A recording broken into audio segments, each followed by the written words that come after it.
पाठ 15 रेशम दा कीड़ा।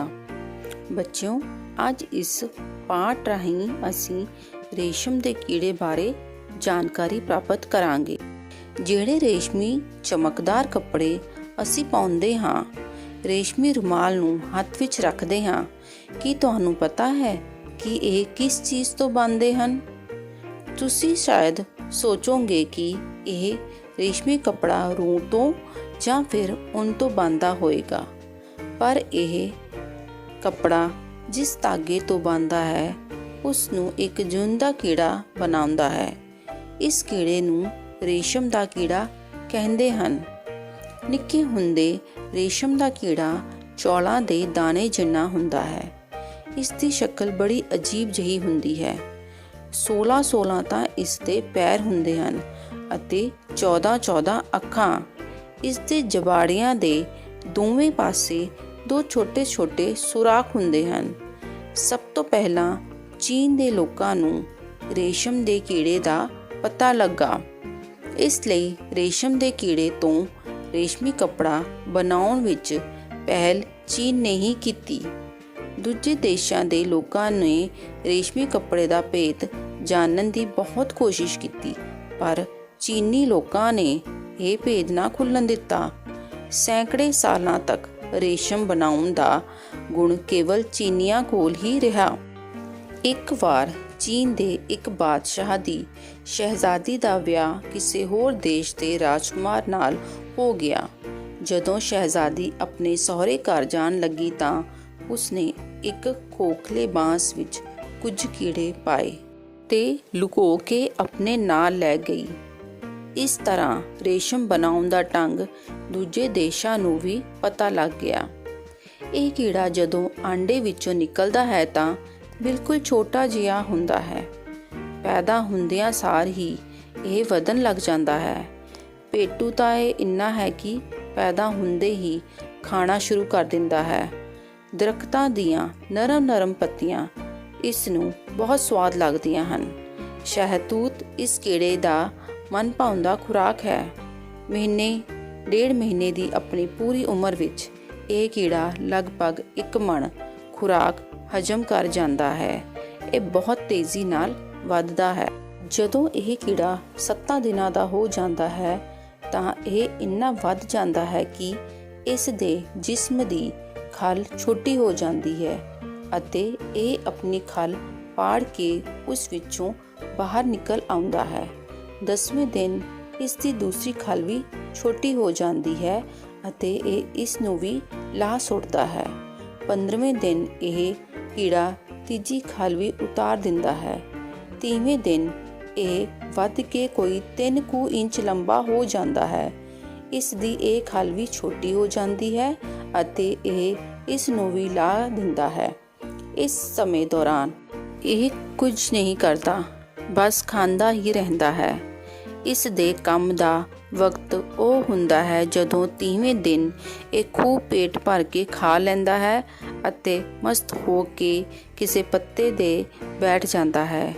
ਇਹ ਆਪਣਾ ਕੰਮ ਸ਼ੁਰੂ ਕਰ ਦਿੰਦਾ ਹੈ। ਇਹ ਆਪਣੇ ਮੂੰਹ ਦੇ ਜਬਾੜਿਆਂ ਦੇ ਬਹੁਤ ਛੋਟੇ ਸੁਰਾਖਾਂ ਵਿੱਚੋਂ ਇੱਕ ਤਾਰ ਕੱਢਣਾ ਸ਼ੁਰੂ ਕਰ ਦਿੰਦਾ ਹੈ। ਤਾਰ ਨੂੰ ਇਹ ਆਪਣੇ ਜਿਸਮ ਦੇ ਆਲੇ ਦੁਆਲੇ ਲਪੇਟਦਾ ਰਹਿੰਦਾ ਹੈ। ਆਖਰ ਇਹਨਾਂ ਤਾਰਾਂ ਦੀ ਇੱਕ ਕੋਠੜੀ ਬਣ ਜਾਂਦੀ ਹੈ। ਆਪਣੇ ਬਣਾਈ ਤਾਰਾਂ ਦੀ ਇਸ ਕੋਠੜੀ ਵਿੱਚ ਇਹ ਬਿਲਕੁਲ ਬੰਦ ਹੋ ਜਾਂਦਾ ਹੈ। ਇਹ ਤਾਰਾਂ ਕੱਢ ਲੈਣ ਤੋਂ ਬਾਅਦ ਇਹ ਬੇਹੋਸ਼ ਹੋ ਜਾਂਦਾ ਹੈ। ਇਸ ਬੇਹੋਸ਼ੀ ਦੀ ਹਾਲਤ ਵਿੱਚ ਇਸ ਦੀ ਆਖਰੀ ਖੱਲ ਵੀ ਉਤਰ ਜਾਂਦੀ ਹੈ। ਫਿਰ ਇਹ ਕੀੜਾ ਇੱਕ ਖੂਬਸੂਰਤ ਤਿਤਲੀ ਬਣ ਜਾਂਦਾ ਹੈ। ਜਦੋਂ ਇਸ ਨੂੰ ਹੋਸ਼ ਆਉਂਦੀ ਹੈ ਤਾਂ ਇਹ ਤਾਰਾਂ ਦੀ ਪੋਟੀ ਵਿੱਚੋਂ ਬਾਹਰ ਨਿਕਲਣਾ ਚਾਹੁੰਦਾ ਹੈ। ਉਹ ਆਪਣੇ ਮੂੰਹ ਦੇ ਰਸ ਨਾਲ ਇਹਨਾਂ ਤਾਰਾਂ ਨੂੰ ਗਿੱਲਾ ਕਰ ਲੈਂਦਾ ਹੈ। ਇਹ ਤਾਰਾਂ ਨਰਮ ਹੋ ਜਾਂਦੀਆਂ ਹਨ ਤੇ ਟੁੱਟ ਜਾਂਦੀਆਂ ਹਨ। ਇਉਂ ਰਸਤਾ ਬਣਾ ਕੇ ਇਹ ਤਿਤਲੀ ਦੇ ਰੂਪ ਵਿੱਚ ਬਾਹਰ ਨਿਕਲ ਆਉਂਦਾ ਹੈ। ਫਿਰ ਇਹ ਬੜੇ ਮਜ਼ੇ ਨਾਲ ਬਾਹਰ ਉੱਡਦਾ ਫਿਰਦਾ ਹੈ। ਤਿਤਲੀ ਬਣ ਜਾਣ ਤੋਂ ਬਾਅਦ ਇਹ ਆਪਣਾ ਪਿਛਲਾ ਜੀਵਨ ਬਿਲਕੁਲ ਭੁੱਲ ਜਾਂਦਾ ਹੈ। ਹੁਣ ਇਹ ਆਂਡੇ ਦੇਣ ਤੋਂ ਬਿਨਾਂ ਕੋਈ ਹੋਰ ਕੰਮ ਨਹੀਂ ਕਰਦਾ। ਕੁਝ ਦਿਨਾਂ ਦੇ ਸੈਰ ਸਪਾਟੇ ਤੋਂ ਬਾਅਦ ਇਹ ਮਰ ਜਾਂਦਾ ਹੈ।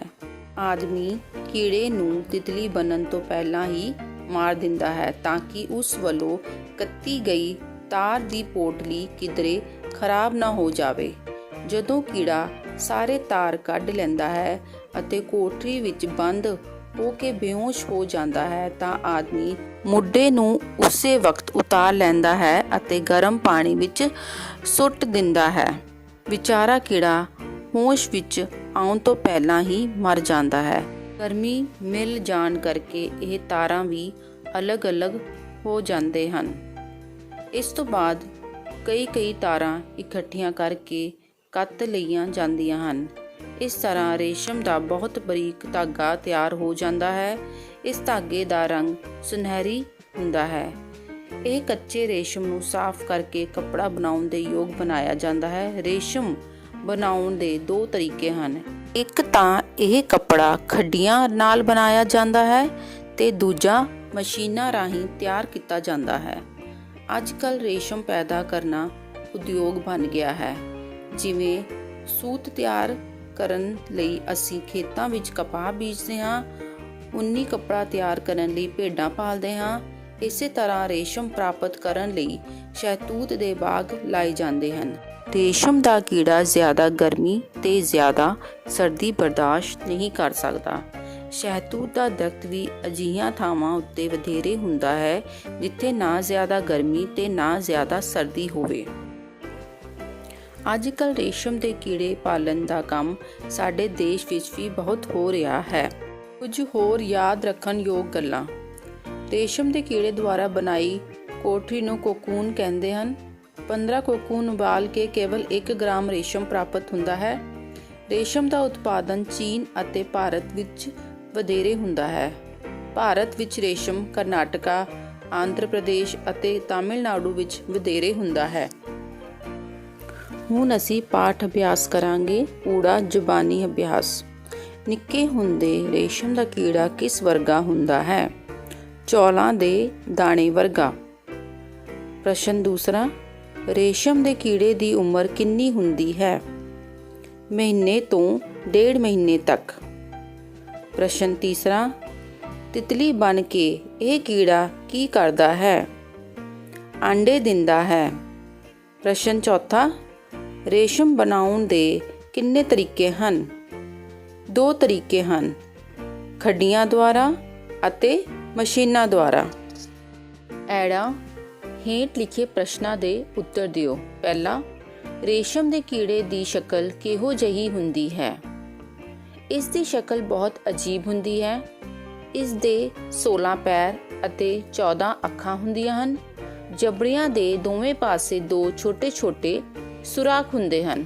ਪ੍ਰਸ਼ਨ ਦੂਸਰਾ, ਰੇਸ਼ਮ ਬਣਾਉਣ ਦਾ ਭੇਦ ਦੂਜੇ ਦੇਸ਼ਾਂ ਨੂੰ ਕਿਵੇਂ ਪਤਾ ਲੱਗਾ? ਦੇ ਇੱਕ ਬਾਦਸ਼ਾਹ ਦੀ ਸ਼ਹਿਜ਼ਾਦੀ ਦਾ ਵਿਆਹ ਕਿਸੇ ਹੋਰ ਦੇਸ਼ ਦੇ ਰਾਜਕੁਮਾਰ ਨਾਲ ਹੋਣ ਤੇ ਉਸ ਦੁਆਰਾ ਖੋਖਲੇ ਬਾਂਸ ਵਿੱਚ ਕੀੜਿਆਂ ਨੂੰ ਆਪਣੇ ਨਾਲ ਲੁਕੋ ਕੇ ਲੈ ਜਾਣ ਕਾਰਨ ਇਹ ਭੇਦ ਹੋਰ ਦੇਸ਼ਾਂ ਤੱਕ ਪਹੁੰਚਿਆ। ਪ੍ਰਸ਼ਨ ਤੀਸਰਾ, ਰੇਸ਼ਮ ਦਾ ਕੀੜਾ ਤਾਰਾਂ ਦੀ ਕੋਠੜੀ ਕਿਵੇਂ ਬਣਾਉਂਦਾ ਹੈ? ਰੇਸ਼ਮ ਦਾ ਕੀੜਾ ਮੂੰਹ ਦੇ ਜਬੜਿਆਂ ਦੇ ਛੋਟੇ-ਛੋਟੇ ਸੁਰਾਖਾਂ ਵਿੱਚੋਂ ਇੱਕ ਤਾਰ ਕੱਢ ਕੇ ਆਪਣੇ ਜਿਸਮ ਦੁਆਲੇ ਲਪੇਟਦਾ ਰਹਿੰਦਾ ਹੈ। ਇਸ ਤਰ੍ਹਾਂ ਤਾਰਾਂ ਦੀ ਕੋਠੜੀ ਬਣ ਜਾਂਦੀ ਹੈ। ਈੜੀ ਹੇਠ ਲਿਖੇ ਵਾਕਾਂ ਵਿੱਚੋਂ ਵਿਸ਼ੇਸ਼ਣ ਸ਼ਬਦ ਤੇ ਗੋਲਾ ਲਾਓ। ਅਸੀਂ ਰੇਸ਼ਮੀ ਰੁਮਾਲ ਨੂੰ ਹੱਥ ਵਿੱਚ ਰੱਖਦੇ ਹਾਂ। ਇਸ ਵਿੱਚ ਵਿਸ਼ੇਸ਼ਣ ਹੈ ਰੇਸ਼ਮੀ। ਇਹ ਕੀੜਾ ਦਰਖਤਾਂ ਦੀਆਂ ਨਰਮ ਪੱਤੀਆਂ ਖਾਂਦਾ ਹੈ। ਇਸ ਵਿੱਚ ਵਿਸ਼ੇਸ਼ਣ ਹੈ ਨਰਮ। 10ਵੇਂ ਦਿਨ ਇਸ ਦੀ ਦੂਸਰੀ ਖੱਲ ਵੀ ਛੋਟੀ ਹੋ ਜਾਂਦੀ ਹੈ। ਇਸ ਵਿੱਚ ਵਿਸ਼ੇਸ਼ਣ ਹਨ 10ਵੇਂ ਅਤੇ ਦੂਸਰੀ। ਇਸ ਧਾਗੇ ਦਾ ਰੰਗ ਸੁਨਹਿਰੀ ਹੁੰਦਾ ਹੈ। ਇਸ ਵਿੱਚ ਵਿਸ਼ੇਸ਼ਣ ਹੈ ਸੁਨਹਿਰੀ। ਸੱਸਾ ਸਮਾਨਾਰਥਕ ਸ਼ਬਦਾਂ ਨੂੰ ਮਿਲਾਓ। ਅਜੀਬ, ਅਨੋਖਾ, ਖੂਬਸੂਰਤ, ਸੁੰਦਰ, ਵਕਤ, ਸਮਾਂ, ਜ਼ਿਆਦਾ, ਵੱਧ, ਨਰਮ, ਕੋਮਲ। ਆਹਾ ਹੇਠ ਦਿੱਤੇ ਸ਼ਬਦਾਂ ਵਿੱਚੋਂ ਸ਼ੁੱਧ ਸ਼ਬਦਾਂ ਸਾਹਮਣੇ ਸਹੀ ਦਾ ਨਿਸ਼ਾਨ ਲਗਾਓ। ਉੱਨ ਦੂਸਰਾ ਸ਼ਬਦ ਸਹੀ ਹੈ। ਚੌਲ ਤੀਜਾ ਸ਼ਬਦ ਸਹੀ ਹੈ। ਦਰਖਤ ਦੂਜਾ ਸ਼ਬਦ ਸਹੀ ਹੈ। ਚਬਾੜਿਆਂ ਤੀਜਾ ਸ਼ਬਦ ਸਹੀ ਹੈ। ਥਾਵਾਂ ਪਹਿਲਾ ਸ਼ਬਦ ਸਹੀ ਹੈ। ਲੜੀਦਾਰ ਕੜੀਦਾਰ ਸਿਰਜਨਾਤਮਕ ਪਰਖ। ਰੇਸ਼ਮ ਦੇ ਕੀੜੇ ਦਾ ਜੀਵਨ ਪੈਦਾ ਹੁੰਦੇ ਸਾਰ ਇਹ ਵਧਣ ਲੱਗ ਜਾਂਦਾ ਹੈ। ਜਦੋਂ 7 ਦਿਨਾਂ ਦਾ ਹੁੰਦਾ ਹੈ ਤਾਂ ਆਪਣੇ ਜਿਸਮ ਦੀ ਛੋਟੀ ਖੱਲ ਪਾੜ ਕੇ ਬਾਹਰ ਨਿਕਲ ਆਉਂਦਾ ਹੈ। ਜਦੋਂ 10 ਦਿਨਾਂ ਦਾ ਹੁੰਦਾ ਹੈ ਤਾਂ ਇਹ ਦੂਜੀ ਛੋਟੀ ਹੋਈ ਖੱਲ ਨੂੰ ਵੀ ਲਾਹ ਦਿੰਦਾ ਹੈ। ਜਦੋਂ 15 ਦਿਨਾਂ ਦਾ ਹੁੰਦਾ ਹੈ ਤਾਂ ਇਹ ਤੀਜੀ ਖੱਲ ਵੀ ਉਤਾਰ ਦਿੰਦਾ ਹੈ। ਫਿਰ 30ਵੇਂ ਦਿਨ ਪਹਿਲਾ ਇਹ 3 ਇੰਚ ਲੰਬਾ ਹੋ ਜਾਂਦਾ ਹੈ। ਦੂਜਾ ਇਹ ਆਪਣੀ ਛੋਟੀ ਹੋਈ ਖੱਲ ਨੂੰ ਫਿਰ ਲਾਹ ਸੁੱਟਦਾ ਹੈ। ਤੀਜਾ ਇਹ ਖੂਬ ਪੇਟ ਭਰ ਖਾਂਦਾ ਹੈ। ਚੌਥਾ ਆਖਿਰ ਇਹ ਤਾਰ ਦੀ ਕੋਠੜੀ ਵਿੱਚ ਬੰਦ ਹੋ ਜਾਂਦਾ ਹੈ। ਇਹ ਸੀ ਪਾਠ ਰੇਸ਼ਮ ਦਾ ਕੀੜਾ। ਧੰਨਵਾਦ। ਇਹੋ ਜਿਹੀ ਹੋਰ ਵੀਡੀਓ ਲਈ ਚੈਨਲ ਨੂੰ ਸਬਸਕ੍ਰਾਈਬ ਅਤੇ ਵੀਡੀਓ ਨੂੰ ਲਾਈਕ ਜ਼ਰੂਰ ਕਰਿਓ।